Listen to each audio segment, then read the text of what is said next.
hostage to ambassador, John Limbert has a unique perspective on Iran. Today, he joins us on Timeline Iran to share his experiences firsthand. We'll delve into the complexities of U.S. Iran relations, the Iranian Revolution, and the human stories that shaped this pivotal moment in history. How is it that we didn't know what Khomeini was about?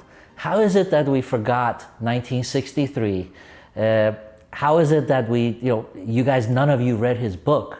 And how is it that we put our faith as an intelligentsia? Because I was talking to the Queen's Chief of Staff and she told me, Mr. Calhoun, this was not a revolution of just the clergy and the mustazafin. This was a revolution of the intelligentsia. Yes. How is it that we were played by Khomeini? Is he that good? That's a great question. But I've always thought, I mean, I'm speaking as a foreigner now. I'm not speaking as an Iranian, and I can't speak for Iranians, but I'm speaking as someone whose connections to Iran go very deep. I mean, they go back over 50, 60, maybe 50, 60 years now. And no, the revolution, I don't think the revolution would have succeeded if doctors, teachers, professionals, engineers, oil workers, office workers, civil servants had not joined the cause and had not marched under Khomeini's banner. If it had been only based on Khomeini's direct religious followers, probably the same thing would have happened that happened in 1963. With the Punjab Khordad in 63, where the universities and those people basically sat on the sidelines. His skills, somehow, he brought them together. Now, how he did that, way they did that, you can talk to Mansour and others, who will tell you, we were fooled. He fooled us. He deceived us, he fooled us, he tricked us into following him, into believing that he was, the Iranian Gandhi, to put it short. I'll tell you a story, though. First of all, when I was in Iran in 1964, I was a Peace Corps volunteer, a teacher in Sanandaj. It's where I met my Kurdish friends. And this was the period when Khomeini was exiled. I mean, he made his famous speech against the agreement with the Americans, and then the Shah exiled him.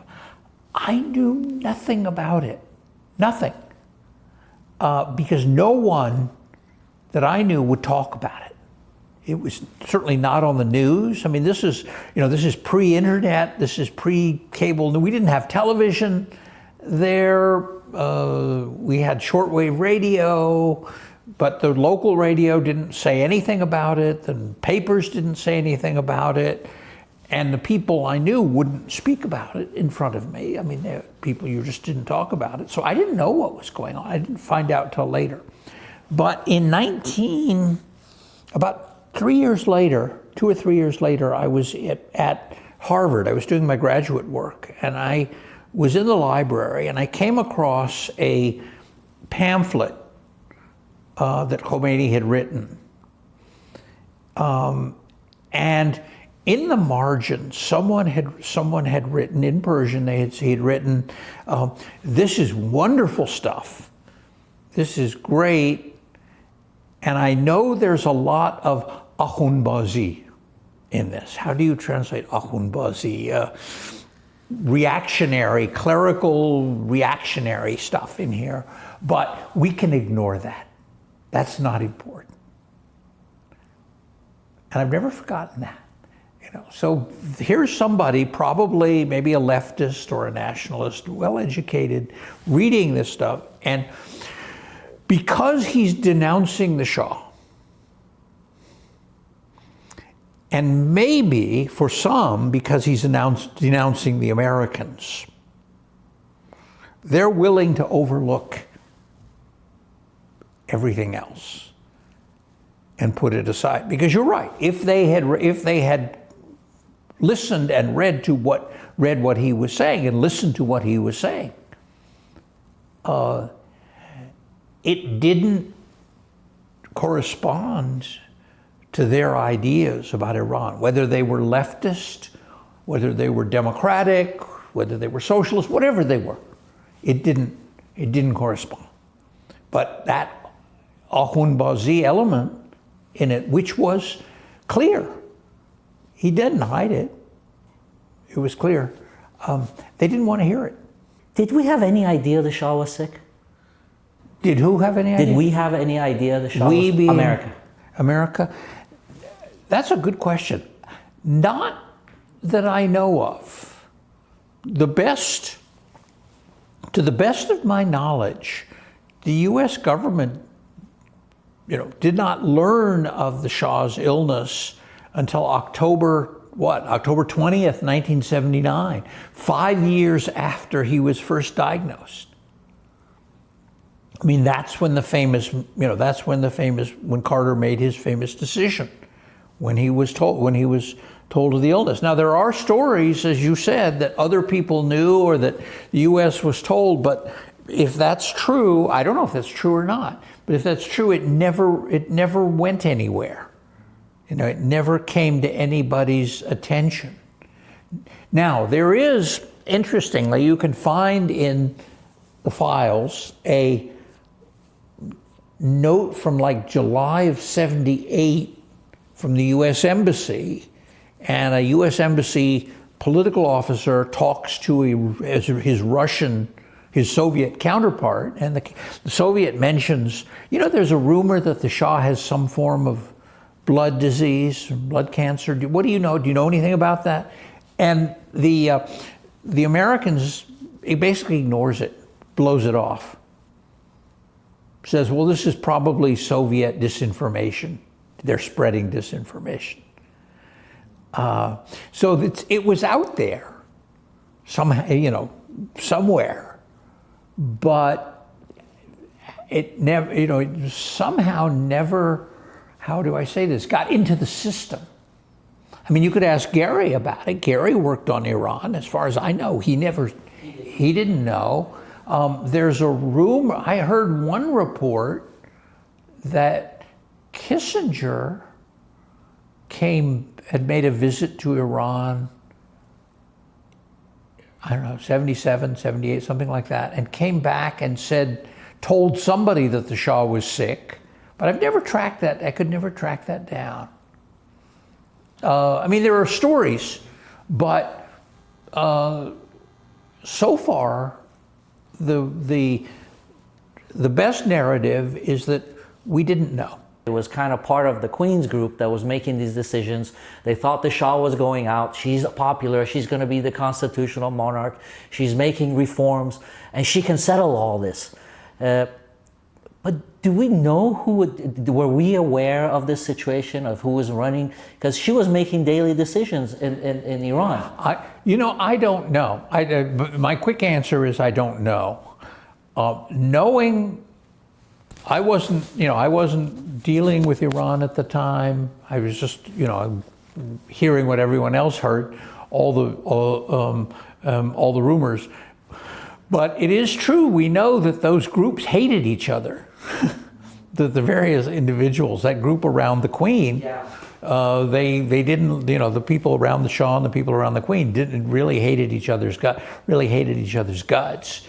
We know that. How much the American embassy knew, how much the American government knew, probably not much, because frankly, we didn't know much about anything, because we didn't really have the people there who had the insight, with the insight to deal with those kinds of things. I mean, our job was to keep the Shah happy and keep him buying expensive military goods. Elaborate on this. And exporting oil. Iran was just kind of this thing that we handed over to the Shah, and he was doing things and we didn't get involved. How can we let that be American policy where we just hand it over to one man? I don't have an answer for you. I don't have an answer for you, but bureaucracies, throughout history, are imperfect organizations. The messages get lost. Someone isn't told. Someone is working behind the scene. Is working behind the scenes. Someone is enriching himself. Someone says, "Oh, I can't tell the king this or that." For several administrations we went through this. It wasn't, President Carter was unfortunately the end of it. Well, look, if you had told President Carter, if you'd gone to someone like me, if I'd gone to President Carter, assuming I could go to President Carter, which I couldn't, but if someone had gone to President Carter and said, "Sir, the Shah is going to fall. The Shah's in trouble. He's not going to survive." What's the next question? President Carter's a smart man. The next question is going to be, all right, if that's true, tell me what I should do about it. How do you answer it? "Sir, I don't know. I don't have any idea. Beats the heck out of me."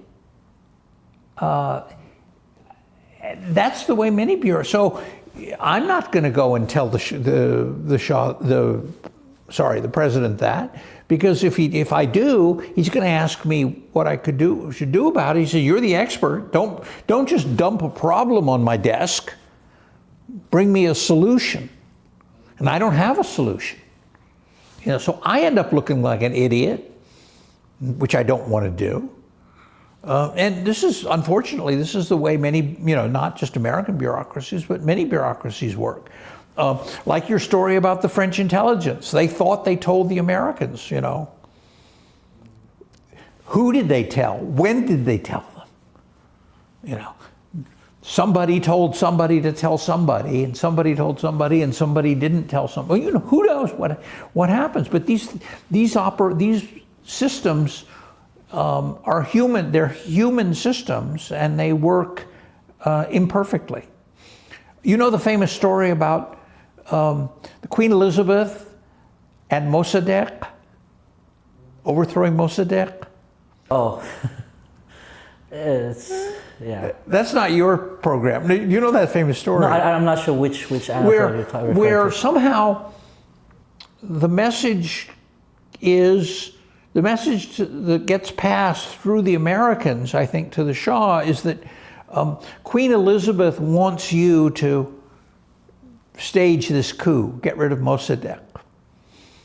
It turns out Queen Elizabeth had nothing to do with it. It was a message from somebody else who was on the ship, the Queen Elizabeth. No, yeah, I've heard about that. You remember the story? Yes. The coup 53. That was the one. Yeah. Coup 53. I forget who did that. Who did that one?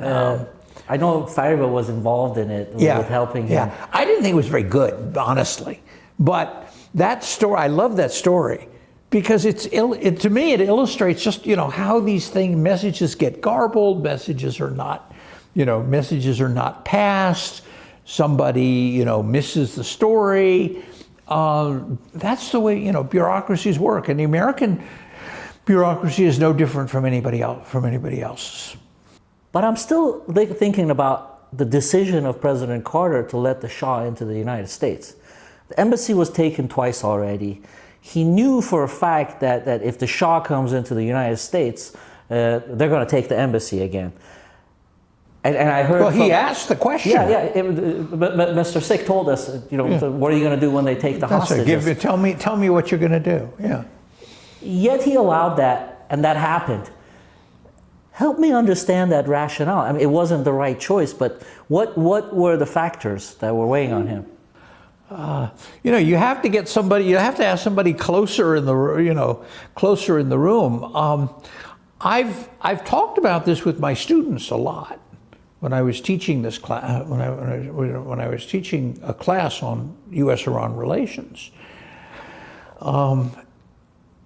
and I show them a sort of film that reconstructs that decision, and it shows Brzezinski and Jordan and Cyrus Vance and Carter, in the room working out this decision. And the first thing you notice is that they're not stupid people. And they're not evil people. They are smart people, moral people, trying to do the right thing, but struggling at the same time. And what I come up with, and I talk about the ghosts. I talk about the ghosts of history, and I said, there were ghosts in that room, and the people in the room were not aware of them. They were not aware of the ghost. Now, if there's a ghost there, and you're not aware of the ghost still haunts you. The ghost is still around. And so the ghost of Mossadegh was in the room. The ghosts of Khomeini and the 1964 agreement were in the room, and they were completely unconscious of them. So it's interesting when Carter turns to Vance and he says, "You've always been opposed to this. Why have you changed your mind? And what do our embassy people say?" And Vance says, to his credit, he doesn't lie. He says, "Well, our embassy people say if we do this, we're in big trouble." Which means basically we're finished, we're screwed. And Carter says, but yet you think we should do it anyway. Okay. And Vance, very interesting, says, "Yes, I do, and what we'll do is, here's what I propose. We tell the Iranian government, Bazargan, Yazdi, Emir Intizam, these people, we tell the Iranian government that this is only for humanitarian reasons. There's no political agenda here." And Carter is sort of sitting there, and I'm thinking, what I told my students was, I said, if you were in that room, your job was to say, "Sir, if you tell that to the Iranians, no one will believe you. No one over the age of 3 is going to believe you." But nobody did. Nobody did. So that was the message that poor Bruce Langan and Henry Precht, when he came to Tehran, neither of whom are with us anymore, but unfortunately, but they had to carry that message to the provisional government. And the provisional government, Yazdi told me later on, I said, "Did you believe it when they told you that?" He said, "Not for a minute. I was polite." They were polite, but they didn't believe it. But nobody was there to say, nobody was there to speak up and say, "Sir, the ghosts in the room won't let you do that. They're too strong. They're too powerful." The other question I've always asked, and my students used to ask this, is, well, if Carter and everyone knew what could happen, why did they leave you there? And I said, I don't know. I've asked everybody I can think of, did the subject of evacuation, did it ever come up? And the answer is no, never did. Now, my theory, I have a theory about this, if you want to hear. My theory is simply that it was all because of our Cold War competition with the Russians. If we'd taken our embassy out, it would have simply been a de facto surrender to the Russians. And our policy for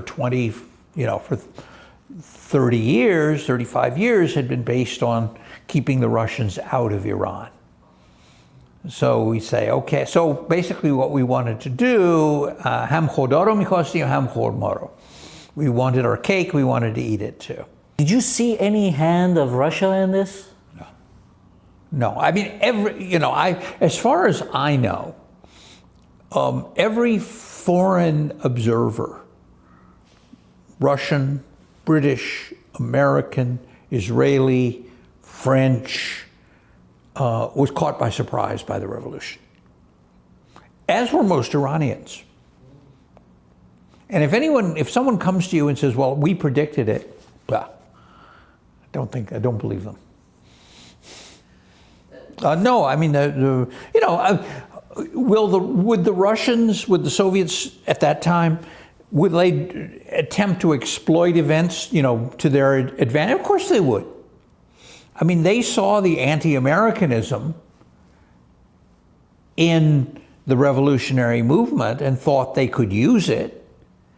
We saw anti-communism in the revolutionary movement and thought we could use that.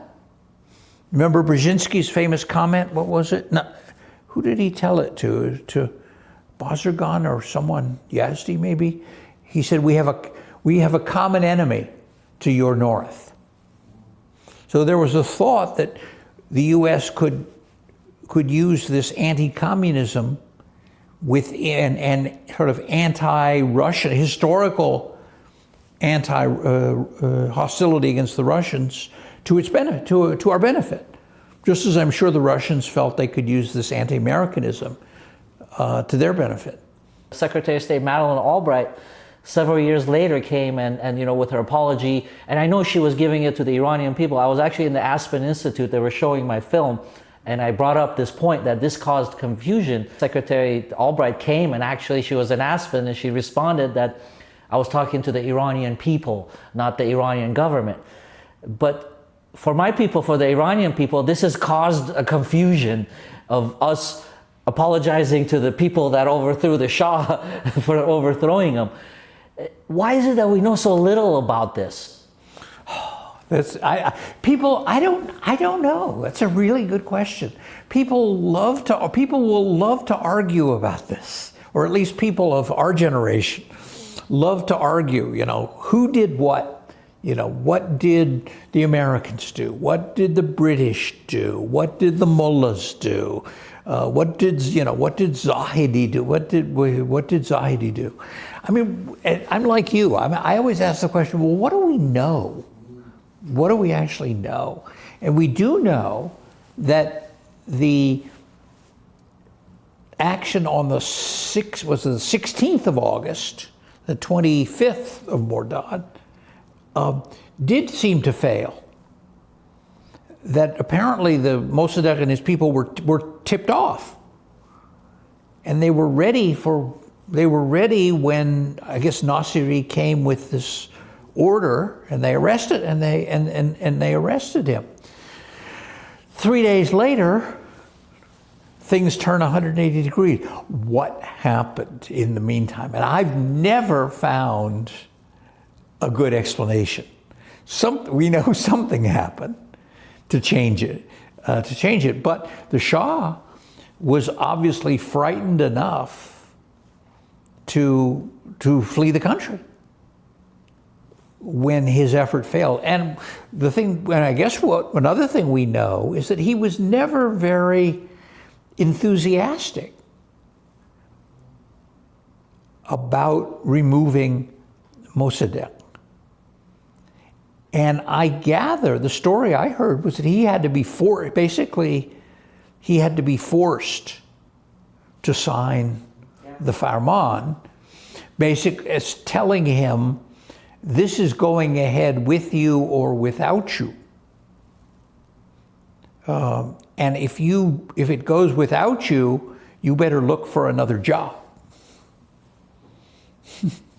But beyond, as I said, what we know is that in those 3 days, something happened to shift the balance.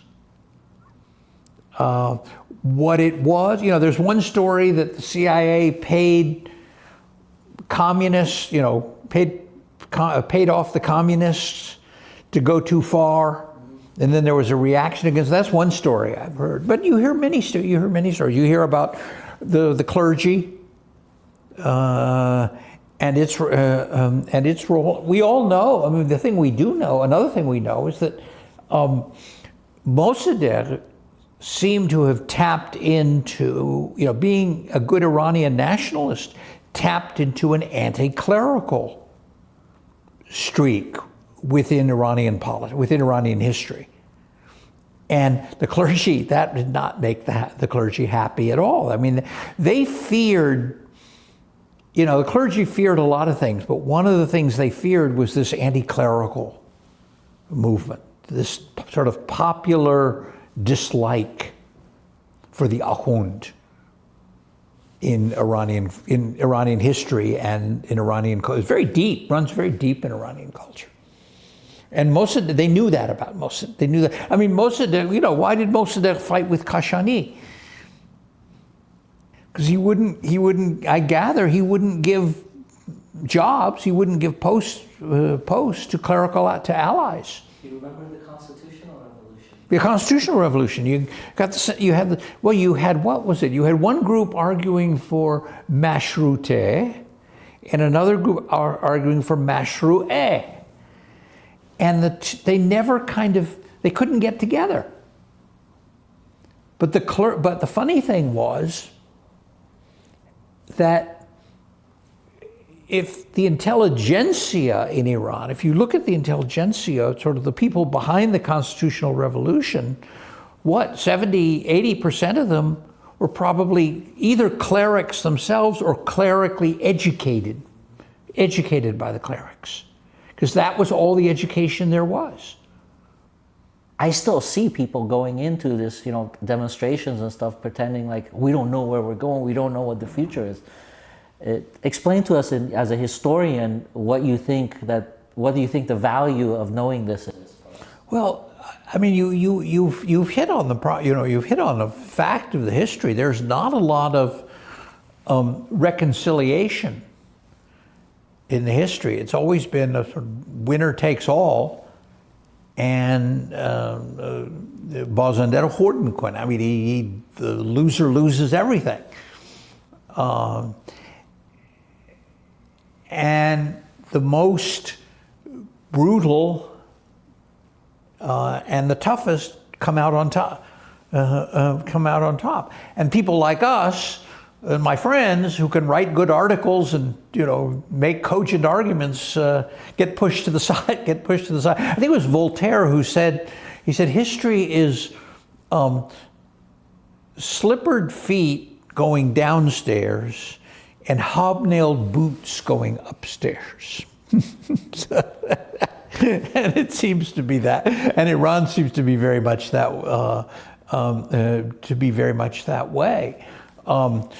But the pattern, and again, I heard the other day someone talk, one of the politicians, diaspora politicians, talking about Commissione Haqiqat Yab.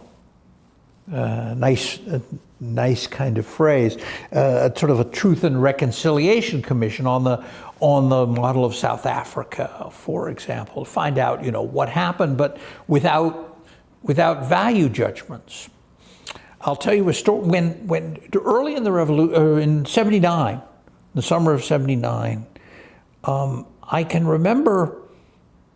I went with Bruce Langan, with our charge, and we called on. I think it was Mr. Furuha, who was Minister of Labor at the time. I forget what we were talking about, and we said, these trials, because these revolutionary, kangaroo courts, these revolutionary trials, were doing a lot of damage to anyone who was sympathetic to the revolution. And I said, you know, if you claim to be working in the name of justice, and if you claim to be doing something better than the Shah, then you have to be better than the Shah. And one way of being better than the Shah is to set up a proper justice, have a proper justice system with real trials for people, in which the point is to deliver justice and also to discover the truth, instead of just taking everybody out and executing them. That argument went nowhere. And Furuhar's answer was something like this. He says, اگر شاید بهتر بود اگر زمان مصدق بیشتر اعدام می‌کردیم. Then he wouldn't be Mossadegh. Pardon? Then he wouldn't be Mossadegh. Yeah, but I mean, if we had done that, if we'd had more executions in Mossadegh's time, then you wouldn't have the coup. We wouldn't have had the coup. I mean, sort of turning it back on us. But that, you know, the idea just didn't. It didn't have any traction. No one was listening. No one was interested. But you know, when a new system, you know, you understand a revolution, it's upset. You know, things are going on, but at a certain point, you say, okay, we're better than this other group. Did you see the film Argentina 1985? No, it's recent. I know it's recent, watching, beautiful. Yeah, I haven't Basically, seen it yet. that's the whole point.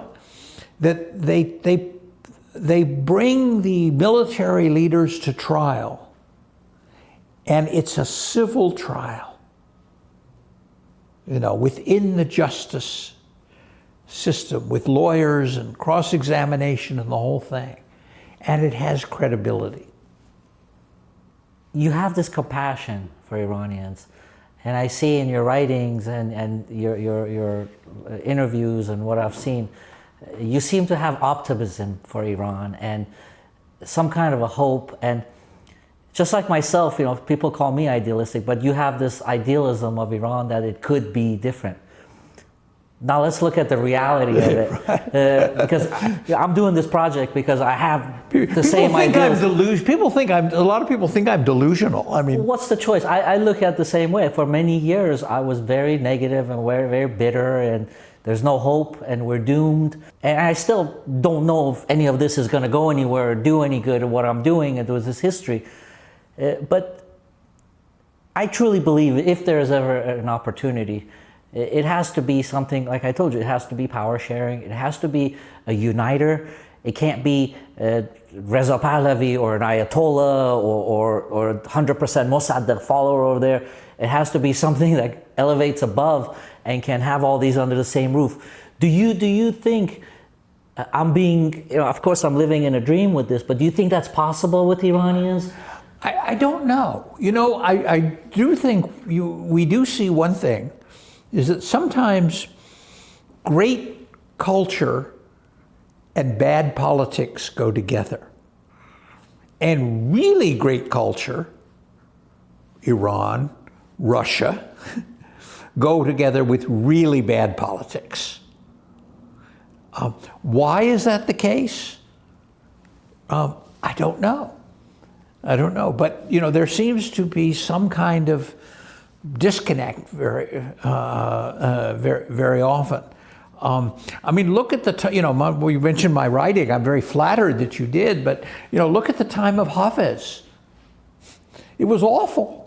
I mean, the Turks came from one side, the Mongols came from the other side, the Chupanese came from the other side. You know, from another side, they raped the city, they pillaged with this place, they destroyed here, and yet at the same time, you have this magnificent culture going on.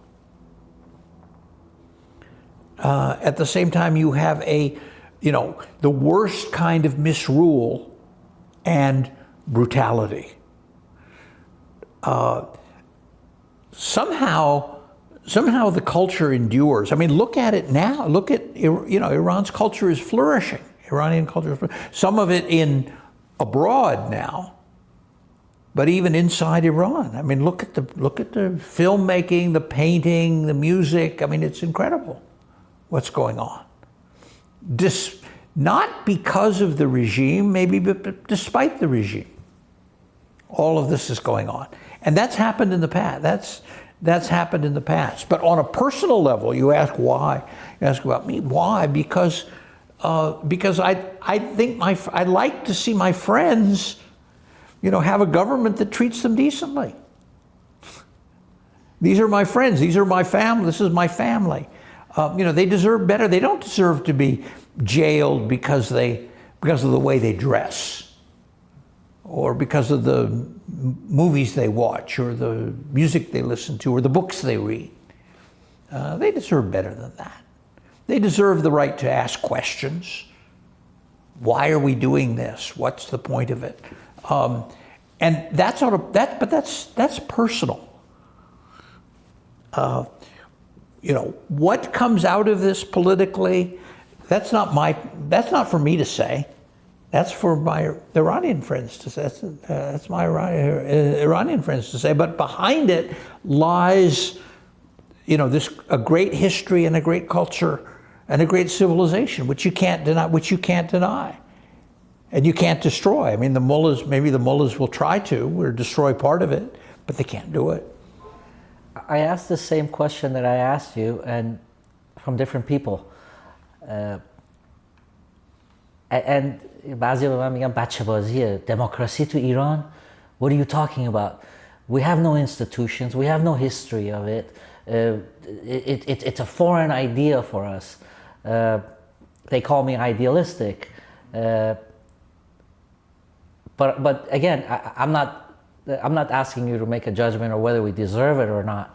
But you have a lot of experience with Iranians, and you're born and raised here. I've been raised here in America.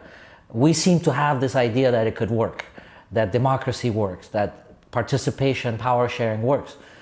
But Iranians, it's a foreign idea to us. They say that it's a Western idea. I think it's a universal idea. But do you think we can reconcile this? I don't know. I hope so. But it's fragile. It's fragile here. Look how fragile it is in the United States. I mean, we came very close to losing our democracy. And in other times, we've also come close to losing it. And it's very fragile. It's fragile not just in the United States, it's fragile everywhere. So no, it's not going to be easy to get to the idea that I have to listen to people that I don't agree with. Can we do that? That I have to respect people that I don't agree with. That this other person is maybe he is a Baha'i, maybe he is a communist, maybe he's a socialist, maybe he's a believing Muslim. I have to respect all of these people, and all of these people are citizens, and they all have a role to play in the country. That's a difficult idea in any society. I mean, now you have people like, who is it, Marjorie Taylor Greene, saying, well, we ought to separate the blue states from the red states. How do you, where does that come from? Well, that's the way a lot of people think. But they cannot take the idea that people who think differently from them are somehow fellow citizens who deserve respect and a hearing and have rights. No, they are some kind of subspecies. There's an outside shell which we saw, but then this person in the middle of it, which seems so omnipotent, he's actually a very insecure person. in his decision making. And you look at it then, he was telling the Americans what to do, and then when the trouble came, he was asking Sullivan and Parsons, what should I do? Yeah. Well, did we know this personality? You know, there are sort of two theories. There's the weak Shah and the strong Shah. Did we know who he was? And one theory is that was the effects of the illness undermined his will and his decisiveness. But the other is he's a human being, like most of us, and with flaws and strengths and weaknesses, and so maybe we shouldn't be so surprised that what appears to be, a person appears strong at one point becomes weak at another, or vice versa. But the other idea is the illness may well have contributed to that. That he became indecisive. Couldn't even control his own family. Couldn't even control his own family. Was there ever any what you've seen, any kind of a report, a psychological profile? I know that at the end they did a psychological, but was there a psychological profile of him, of his personality, of these weaknesses? Was there any hint of it anywhere you've seen? I don't know. It's a good question. CIA does supposed to do those kinds of things, but I don't know. I don't know. I think people knew that the family and the court was, there was facade, there was corruption there. I remember when the story was, for example, that Princess Ashraf used to do her shopping at the American commissary in Tehran. You could see her there with her shopping cart doing the shopping. I mean, that's small time, but it's there. And there was the corruption, and the kind of thing you mentioned of, those kind of stories went around. But was there a formal study of his personality? And suppose they had come up with something, saying, okay, there are all these weak points, there are all these problems. The next question would be, so what? What alternative do we have? Do we withdraw support? Do we, do like the British and get rid of him? Put, a brother or a son or somebody else in power? What do we do? I mean, in this kind of politics, sometimes what do we say? We don't choose the foreign leaders that we have to deal with. It's like cards. You play the hand you're dealt, and he was the hand we were dealt. And I think the consensus was, right or wrong, the consensus was this is what we deal with, and we'll make the best of it. Why is it that there's nothing is discussed about this even right now? Whether in Iran, I understand the Islamic Republic doesn't, but why isn't our academia talking about this? Why aren't people letting the world know this history, particularly between this dangerous combination of Iran and Russia in Ukraine? I think this is the story that needs to be told. Why no, don't we know? It's an amazing story, and you're right. The only there are different kind of you ask why. Why is this? It's a very valid question. Just your opinion on it. Well, one thing I heard, the way one Iranian said to me is, he said, Russia is an enemy. We know, but we can deal with an enemy. We know how to deal with an enemy. The West and America is more dangerous, something more dangerous than an enemy. It is, and the word he used was havu, the rival wife. More younger, more beautiful, more attractive, and more dangerous. And so we can deal with the enemy. We know how to deal with an enemy, but dealing with a havu is much harder, a rival wife. And it was that attraction. Maybe somebody, the way another friend said, Russia stole our land. Who was it who said Russia stole our land?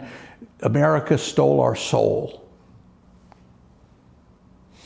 I don't know, but I don't know. But these comments, Mr. Limbert, it's exactly the type of brushing it under the carpet that I've seen. Because all these anecdotes aside, the real history, which I'm looking at and which we're telling, tells a different story of brutality. The history is of as you said, exploitation, invasion, brutality, interference, all of these things. And yet, to me, here's where I come out. When you ask about Ukraine and what the Iranians are doing, I said, this is a sign of the weakness, how weak this regime is, and how it's nashigari, inept, how inept it is, that it has to play nice with this historical enemy. As chiba doshman janam shodam dus nadanam.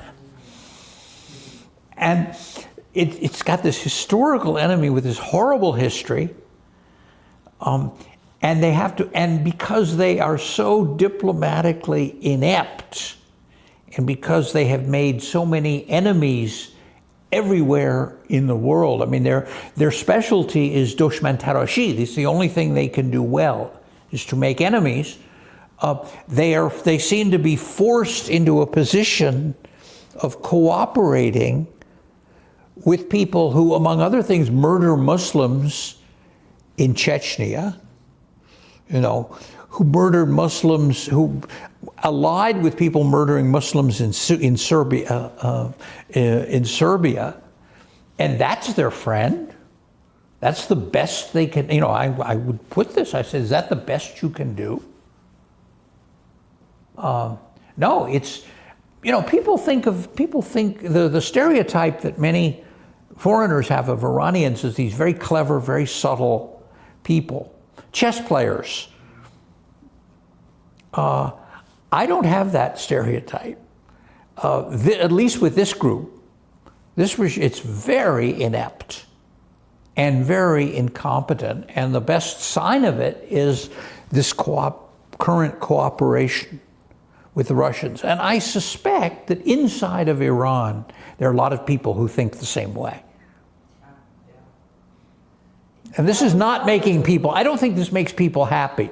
Because do you remember a year ago, 2 years ago, the Russian ambassador laid a wreath there's a statue of Griboyedov in the Russian embassy, and the Russian ambassador laid a wreath there on the anniversary of his death, and it caused a big uproar in Tehran. I mean, people remember these things. People are not stupid. The government may do something out of its own, maybe feels it's forced to do something because of its own incompetence, but they know. What do you think the outcome of this alliance is? This throwing in their lot with the Russians? As soon as the Russians don't need the Iranians anymore, they'll throw them under the bus. Just like they did with Pishavari and the Democrats in 1946. Did you ever read the letter from Stalin to Pishavari? No. Oh, it's wonderful. Pishavari, they're about ready to fall. This was 46, I think, 46 or 47. The Democrats are about ready to fall. And he writes this letter to Stalin saying, you have to help us. We've served you. We've been, done everything you want. And basically, Stalin writes back to Pishavari and says, too bad, Charlie. We have other interests. The interests of world communism supersede your little, national movement. So, too bad. Basically, they threw them under the bus, and they will throw these people under the bus as soon as it serves their purpose. Do you think our leaderships, left and right, can ever come to a moderate approach to this foreign policy with Iran, that the other counterpart knows that they have something they can rely on? There's no way they can count on anything with us, even the friendly overtures of President Obama. You saw what happened afterwards. How can they trust us? They can't. We will do what is in our interest. I mean, we're a superpower. What is it? The strong do the strong do as they please. The weak do as what they must. Basically, I mean, that's the reality. It's not a pleasant reality, but it's a reality, and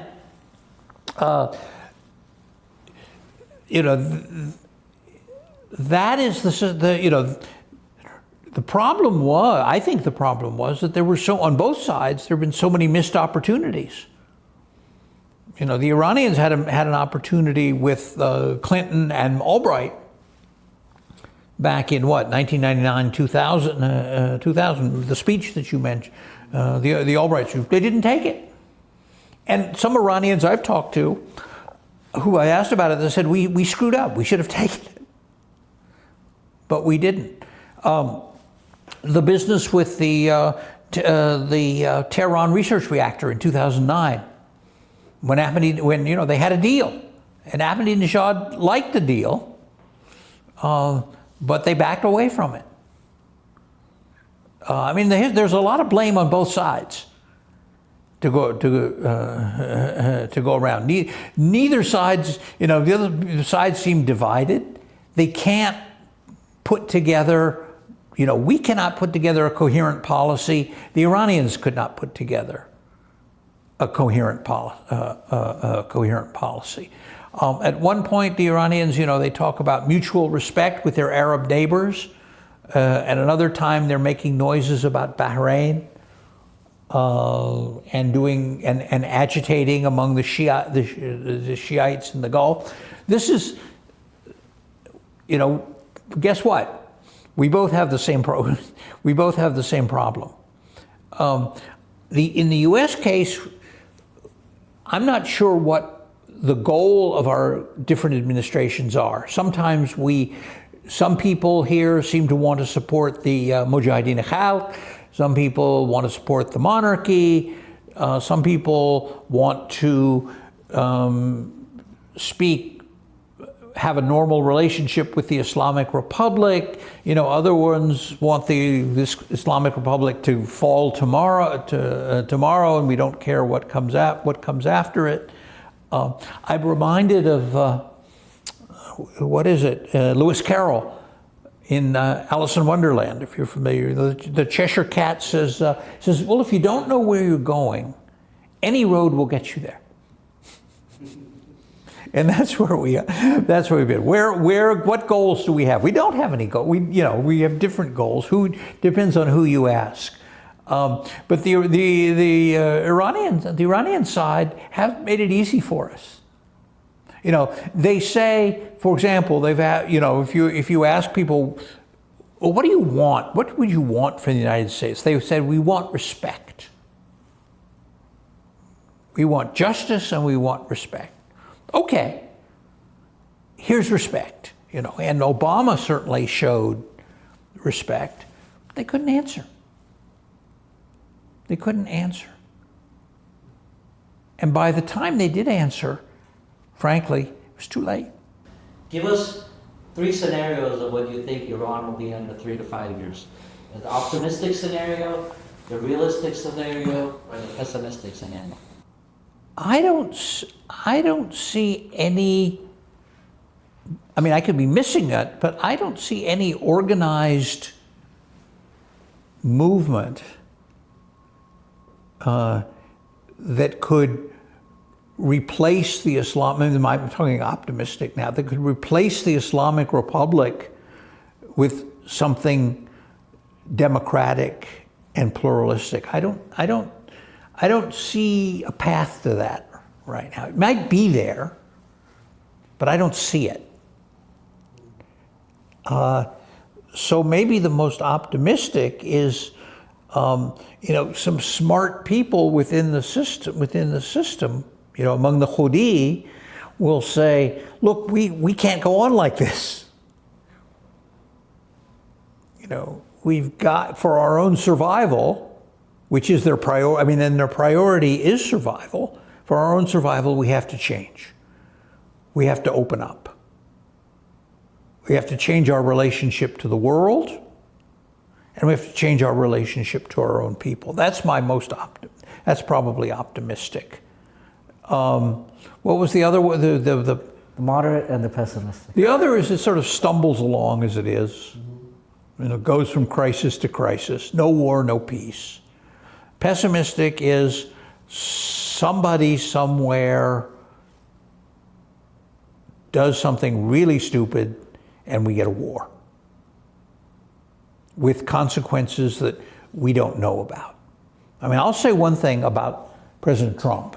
I'm not a big fan of President Trump, but he did keep us out of a war with Iran. When many of his people in his administration, I think, really would have liked something like that. I mean, I think he ended up firing his national security advisor, firing Bolton just for that reason, among other reasons. But remember, I mean, he became president on one of his arguments was, I will keep us out of stupid wars in the Middle East. Well, he didn't leave us in a good situation going forward either. No, he didn't. I mean, I can't, you know, as I say, I'm not an admirer of him, but I'll give him the credit for that. For that, I will give him credit. So my sort of middle scenario is we kind of stumble along where we are, from one crisis to another. The Islamic Republic stumbles along from one crisis to another.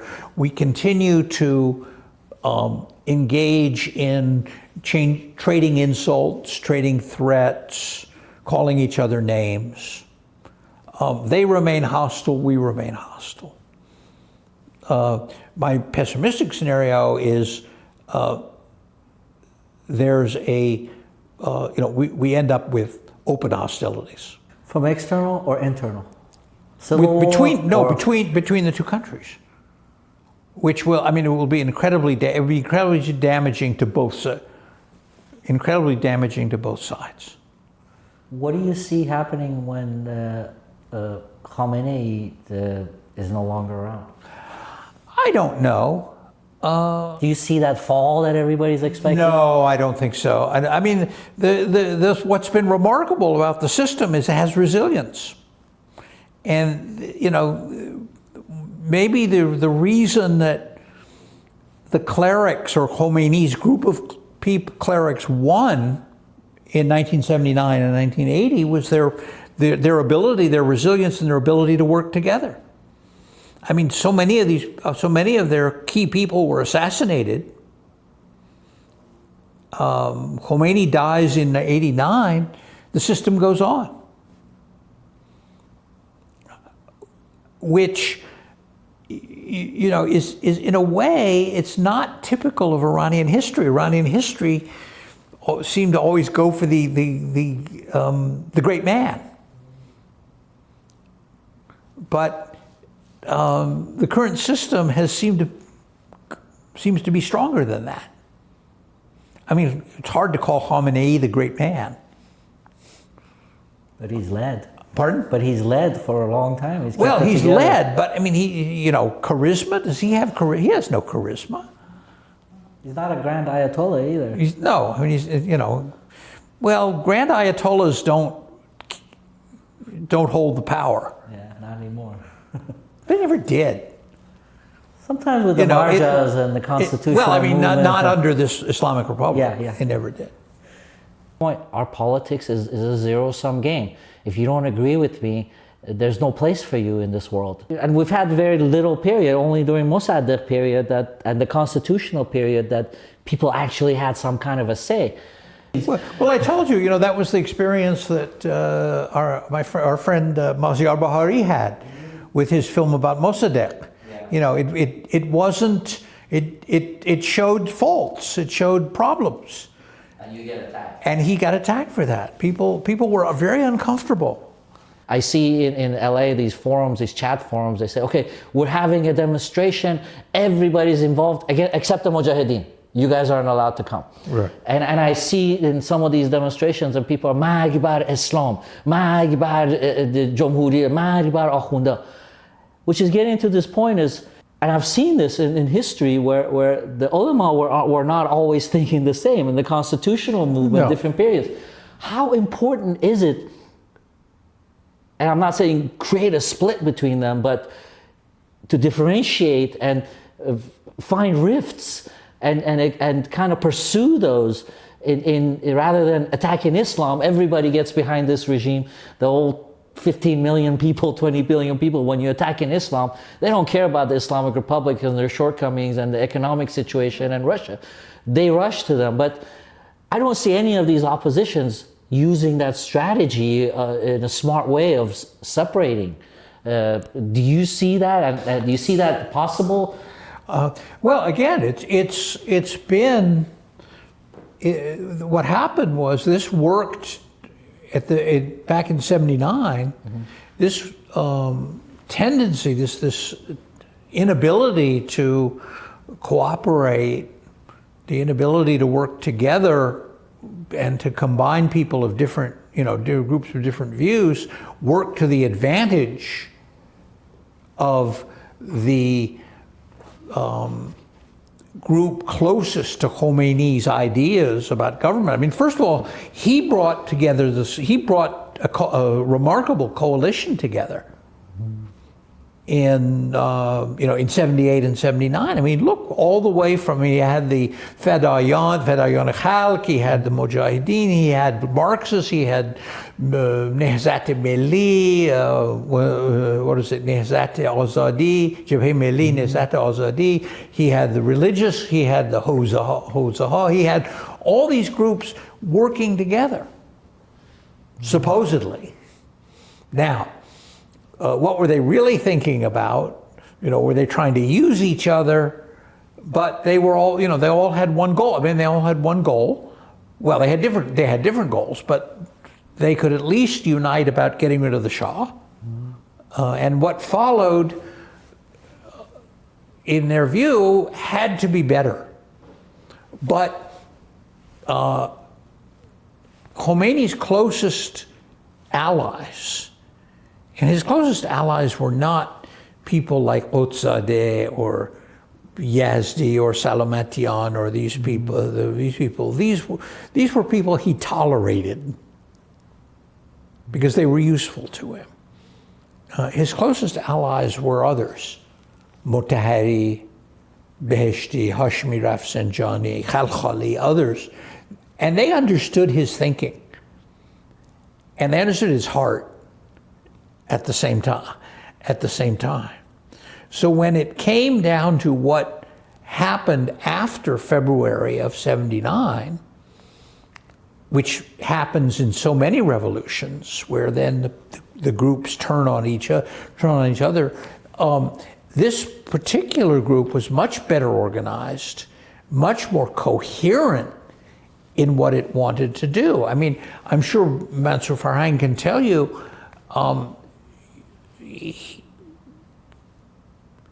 Badi Saad,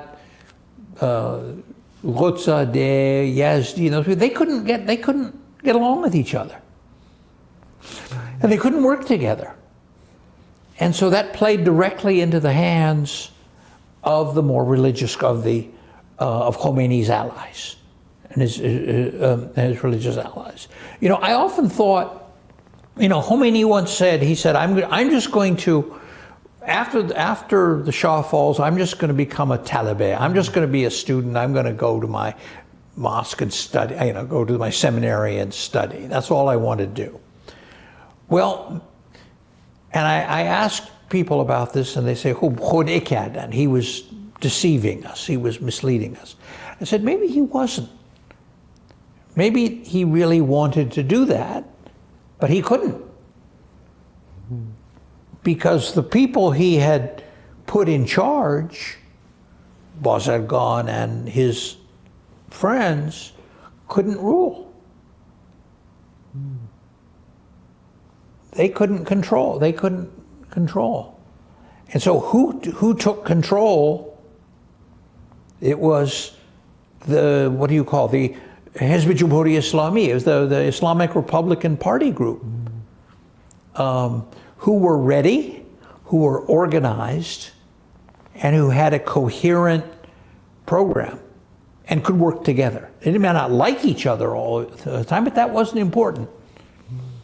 And so when one was assassinated, you know, Motahari was assassinated, what's his name? Others were assassinated. Beheshti was assassinated. Beheshti was assassinated. Mofateh, I think, was assassinated.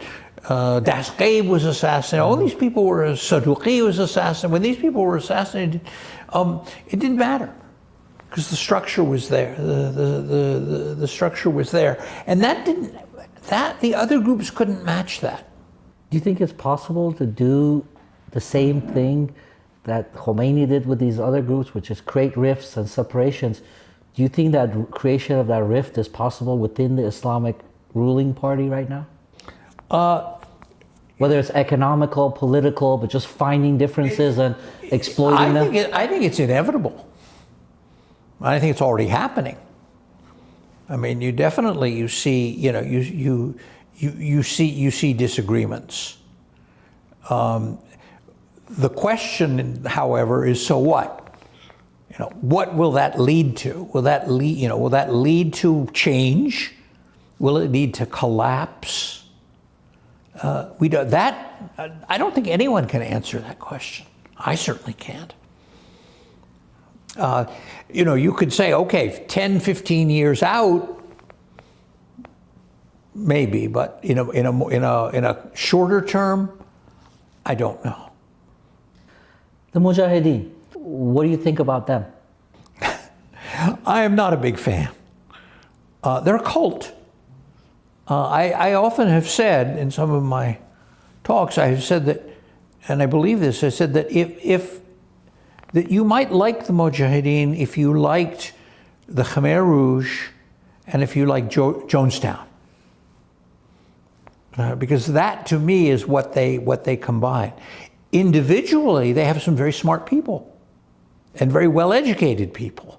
But cults appeal to, that's one of the mysteries about cults. They appeal to smart and well-educated people who somehow enjoy submerging their identity and their sense of doubt and curiosity and question in the interests of a cult and a cult leader. The other thing about them is they have money. We give them money. Pardon? The U.S. gives them a lot of money. I don't think the U.S. gives them money. I think others give them money. I don't know where they get their money. You see Vice President Pence, you see all these Republicans supporting them, showing up at their meetings. He doesn't give them money. They give him money. Where do you get the money from? Someone once said, maybe the Israelis, but the Israelis said, no, we don't give away that kind of money. We're smarter than that. It could be the Saudis. Some people, the conventional wisdom is that the Saudis, but nobody seems to be able to track the money. But they've discovered a very important fact about many politicians in the West, that you may not be able to buy them for money, but you can buy them for a lot of money. And so you look at the people who've spoken out for them, it's not just right-wing Republicans in this country. I mean, sure, you've got Bolton and you've got Gingrich and Elaine Chao, I think, and some other and some others. But you've also had Howard Dean, you had Bill Richardson, you had who was the other one who surprised? Anyway, one of the Kennedys, good liberal Democrats speaking out for these people. It was purely money.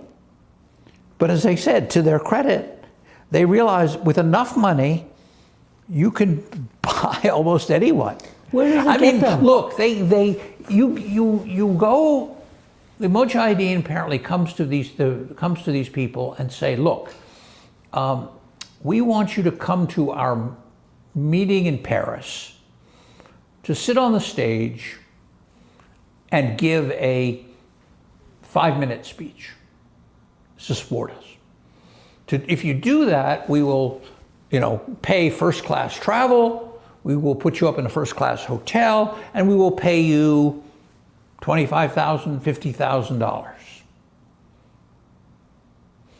Now, when I go and speak, if I go to a college to speak or some group to speak, and I speak for maybe 45 minutes, I'm lucky if I get a coffee mug. Well, now you've made me feel bad because you're here. We haven't. No, I'm happy to do it, but that's different. It's different, and I think the Mujahideen, I'll give them credit, just like I'll give President Trump credit for some things. I'll give them credit, as we say in English, give the devil his due, that they've discovered that with enough money they can buy politicians, not American politicians, British politicians, other European politicians around the world. To what end? Around the world. That's a lot of money they're spending. What kind of benefit do they get from? Well, they get these people speak out for them and gives them respectability. So you have John McCain. John McCain spoke out for them. God rest his soul, but there he was. There he was. At one point, even Lee Hamilton spoke up for them. I mean, these, that don't underestimate the pull of money for what it does. I mean, so they've hired these people. They basically bought these people. In Persian, you might say khod furush, but that's not a nice word. That's not a nice word, so I won't use it. Do you see any kind of viability in them in the future? Any what? Do you see them being any kind of a factor in the future of Iran? Well, I don't know, because I've been wrong so often about events in Iran. I mean, that's why I don't like to predict things, because I've been so wrong. I was wrong about the revolution. Didn't expect it. I was wrong about the Shah would fall, the fall of the Shah. I was wrong about the direction the Islamic Republic would go in. I was wrong about the path of U.S. Iran relations. So if I say these people have no possibility or road to taking power, could be wrong again. But what I fear is that if God forbid they ever did take power, they would make the Islamic Republic appear like like Denmark in comparison. Instead of killing hundreds, they would kill millions. They would set up the gulag. I mean, that's the way they are. Talk about people who don't accept or respect other opinions. This is pretty much the worst of the worst. But that's just my opinion. What do I know? What do I know? They say they were at one point they were. At one point they have they were a terrorist group, and they blew up Americans. We have a collection somewhere. If you haven't heard it, I'll send it to you. It's one of their songs, and the words go something like.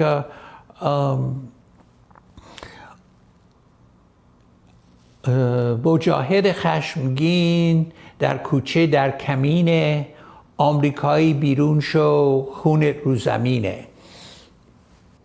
How do these American our leaders, our Republican leaders, go and meet with these guys knowing their history of killing Americans? Cash. I once was visited, when I was in the Foreign Service, I was visited by a liberal Democratic congressman from Southern California. And I knew that he had been a Mujahideen supporter, had spoken at some of their events.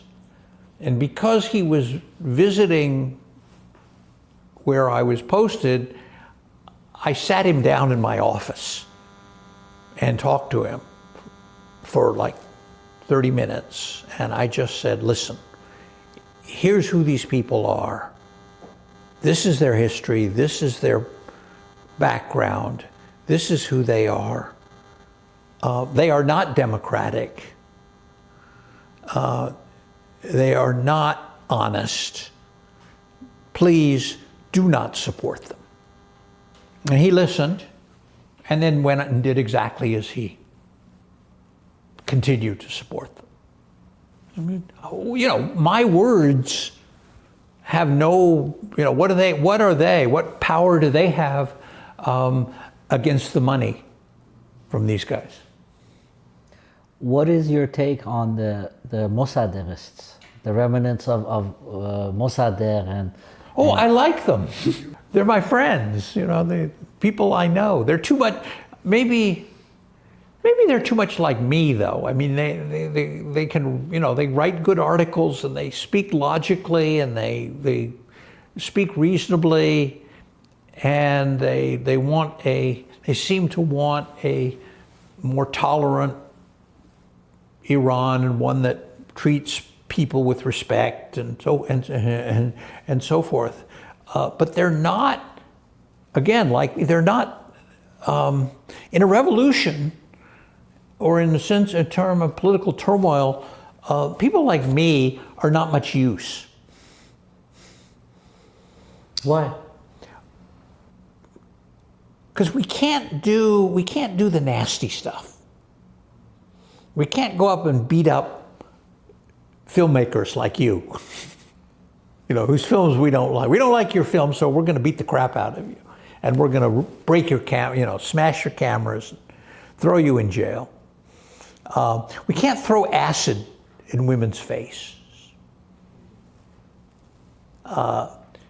We can't go and smash newspaper offices. Don't like. We can't go around with tire chains, and clubs, and beat up women. But that's the kinds of things, unfortunately, that's the kinds of things that often in situations of revolution and turmoil that win. How about Reza Pahlavi? Well, what he says, you know, he says nice things. Talks about Commissione Haqiqat Yab, you know, truth commissions. He talks about accepting different points of view, not attacking each other.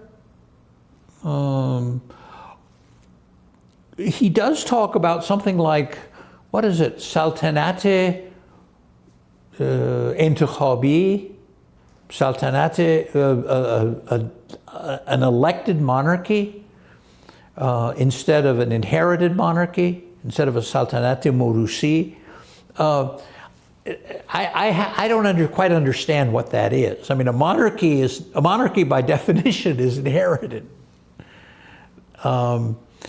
I think somebody once said the kings of Poland were elected, but not by the people, by the nobles. And the kingdom of Poland didn't do very well either. Didn't do very well. So no, I mean, he, as I said, what he says and the kinds of things that he seems to be wants to try to bring together these different these different opposition groups.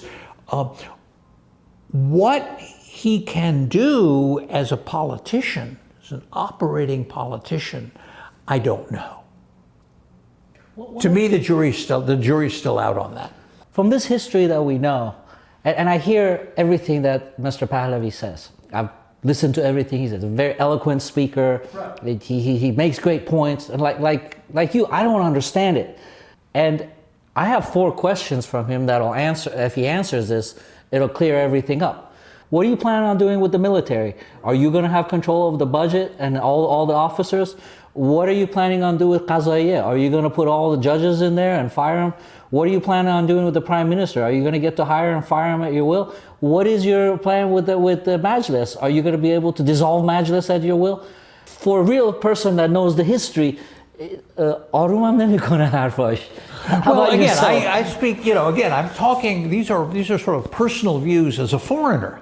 Ultimately this is for Iranians to decide, not for a foreigner. But you also know our problems and what we faced. I can give you these are observations more than anything else. But Iranians have to decide their own future, and unfortunately that's been difficult historically. Too often they've not been able to decide their own future. And when they want to decide their own future, they can't agree on what that future is going to be. The metaphor I use is like to be master in your own house. But the problem is, what kind of house, and who's going to be who's going to be the master? Which Iranian is going to be the master? Is going to be the master? No, your questions are, your questions are good ones. I don't think you could blame him for being the son of his father. That's not at all. But I think we can ask these questions, and they should be answered. Oh no, the question of what kind of system is, how is the system going to work?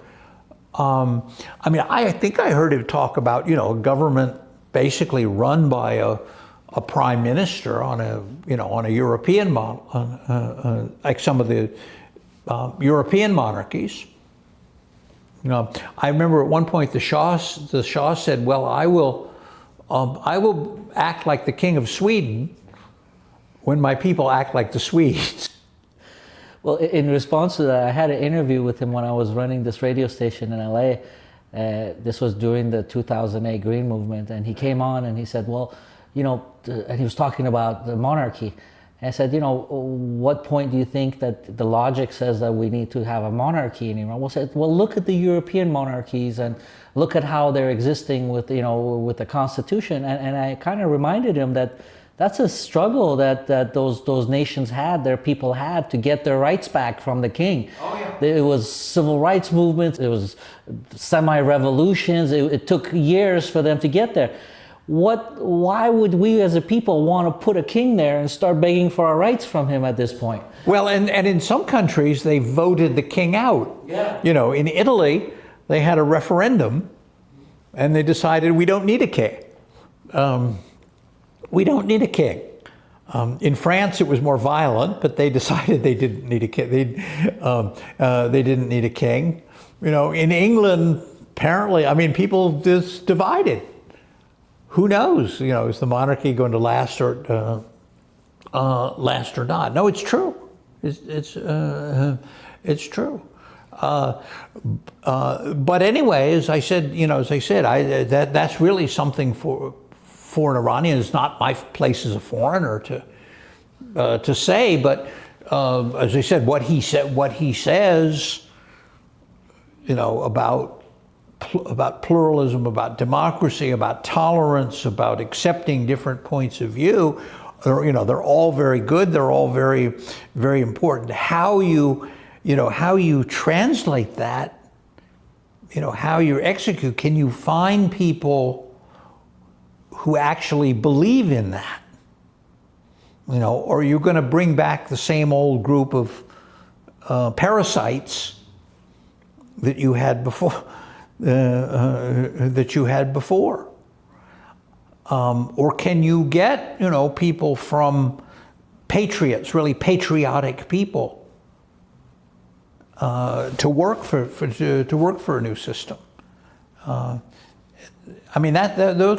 are all good questions, and the questions you pose are very good questions. I hear a lot about the future of Iran, the youth of Iran, this women's movement, the young people of Iran, and I'll tell you both ways. Some of what I'm saying is not a popular opinion, but the positive parts of it, they're educated, they're committed to change. The economic situation, the political situation, the social situation has put pressure on them where that's a big factor in the future. Right. At the same time, after the Islamic Revolution, something that helped Khomeini a lot was the war. because it took attention away. Sure. It decimated a whole generation. You know, when you go to Iran, you don't find people my age. You know, there's very few people that are, you know, between the 50, you know, that. So that helped them. But now, you know, you're looking at it both ways. You have this motivated people that want change, they want a better future, they want a better economy, they want more freedoms. But this generation, I've traveled to Iran, I've talked to a lot of students, I talked to different generations, and it's kind of, it's a double-edged sword of all of a sudden removing all these restrictions and throwing democracy and freedom of choice onto two generations or 2.5 generations that have never had any. They've been raised under Islamic theocracy where they had no freedoms, no democratic institutions, no way to express themselves politically. How do you think that will turn out? Again, I'm not asking you to kind of tell me 100%, but your opinion. No, that's a good question. I don't know. One of the great regrets I have had personally is my inability to travel to Iran, to see for 40, and it's been now 40 some years, 42 years, 43 years since I've been there. And I'm told it's a very different country from what I remember. But then every place has changed. U.S. has changed. I mean, the U.S. is, you know, compare the U.S. with what it was 40 years ago. It's a very different country as well. But I mean, it's remarkable. Again, to give the devil his due, the strides in education, particularly the education of women, have been remarkable. The cultural flowering has been remarkable. You know, with all we say about the, you know, I saw an article the other day that compared the Islamic Republic to Margaret Atwood's Republic of Gilead. I don't know if you saw that article. And somebody objected and said, look, you know, in Gilead, the women, you know, they were never taught to read. They never, you know, were not educated. Look at, you know, that's certainly not the case in Iran. If you look at the numbers of university students, you know, places they are, what the strides that have been made, where universities are now. I mean, you know, when I was there were maybe, 7 or 8 universities in the whole country. And if you were lucky enough to pass the concours, it meant, for many people, it meant leaving home and family, going to Tehran or Shiraz or Isfahan or Tabriz or one of the big cities. Now, you know, Sarindaj has a university, Zanjan has a university. I mean, these places, you know, it's changed. So what that means for the society, I don't know, but it's very changed. But as I say, my regret is that I can't get back. I can't travel there. You know, I suspect that if I traveled there, people would look at me as something of a dinosaur. Even the language has changed so much, and you know, sometimes I'll talk to younger people. I meet younger people here, and they kind of laugh at my Persian, and they say, "Your Persian is so old-fashioned." Do you think the women's movement is enough to do something to change this country in itself? And I don't know, but I do, you know, I do know, I agree with you that there's a very strong force within the society, and it's clear to me that the group, this little fraternity of aging clerics who've been in power for 40 some years, are terrified of the women. I mean, why this obsession with women's dress? Why this obsession with women, the way women walk, the way women behave? I mean, the fact that a woman might show a little bit of hair, or maybe her pants are too tight, or something like that. Why this obsession? Because they're terrified of them. They know their power. and they're scared to death, and they're scared to death. So they that's why they come down particularly hard. The problem now, of course, is the society has changed, that people aren't accepting this anymore. I mean, I was just reading yesterday how apparently the gashed, the morals police have sort of disappeared from the streets. I mean, I think they at least some of them have understood, hey, we've got to ease off a little bit. We can't keep up this pressure. There's going to be an explosion. The other thing I'll say, and I don't know are you familiar with the legend of Medea, the Greek legend? No. Medea was a princess who, in Greek legend, was originally from what is today Gorgistan, from Georgia. And she fell in love with Jason, the hero Jason, and went with him back to Greece. And Jason, and they had 2 children, they had children together, but Jason betrayed her. And was married another wife, the local Greek wife. Medea got horrible revenge. And the way she got revenge was by first killing the new wife, and then by killing their children. Now, I've always thought Medea was Iranian, because you cross an Iranian woman, she will get revenge in ways you cannot imagine. If you're good, if you are kind, if you are correct, wonderful. But if you somehow are not, if you mistreat, disrespect, whatever, you are in big trouble. And I think this regime is in big trouble because of the way it's treating its women, one way or another. Now, sure, they can come out with clubs and beat people up, but over time, I think they're in big trouble because they're dealing with and maybe 30 or 40 million Medeas in their midst who will get their revenge. Not today, maybe, but tomorrow. Because if you mistreat someone like that, they will get revenge in sometimes unimaginable ways. What chance do you see, or what hope do you see that there's the expats, the Iranians living in exile, have an impact on the future of Iran? Again, I don't know. Go back to my thing about predicting. But you meet a lot of us, I'm sure, and you've seen ideas and different people, and you think there's a hope for anybody you've met for changing Iran? Oh no, I mean, the future? I meet so many intelligent people, so much talent. I mean, the Iranian Revolution for our society, in the West and in the U.S. was a blessing. As much of a disaster it was for Iranians, it was for us. Think of the filmmakers that we've brought here, the scientists, the doctors, the business people, the inventors, the computer people, all of these people, the art, the actors, filmmakers, all these people. There's an incredible amount of talent there, and I think this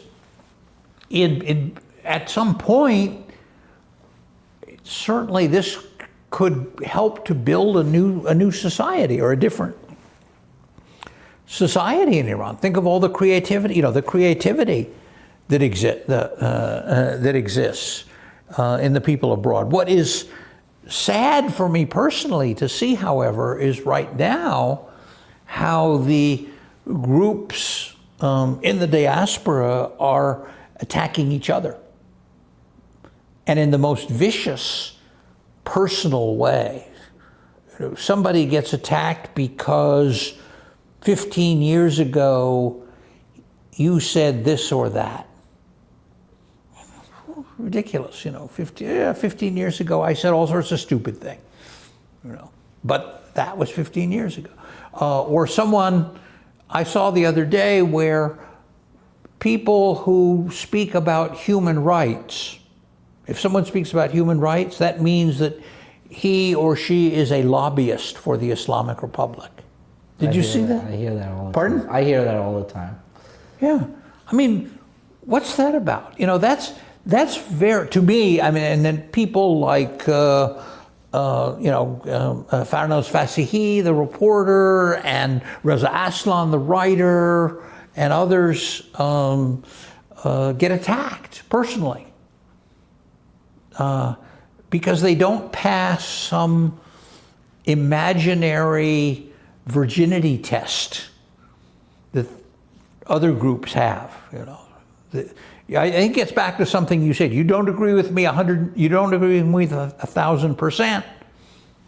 You have to be an enemy. You have to be an enemy, and that is very sad. That is very sad. I see that and hear that among some of the diaspora friends, and that's very sad. That's very sad, and I keep wondering if that's not actually an active, what do you call, campaign, disinformation campaign by one group or another, maybe even the Islamic Republic. I have my son-in-law, daughter's husband, is originally Czech, and he said this was a tactic that the communists used in spreading dissension within the diaspora groups.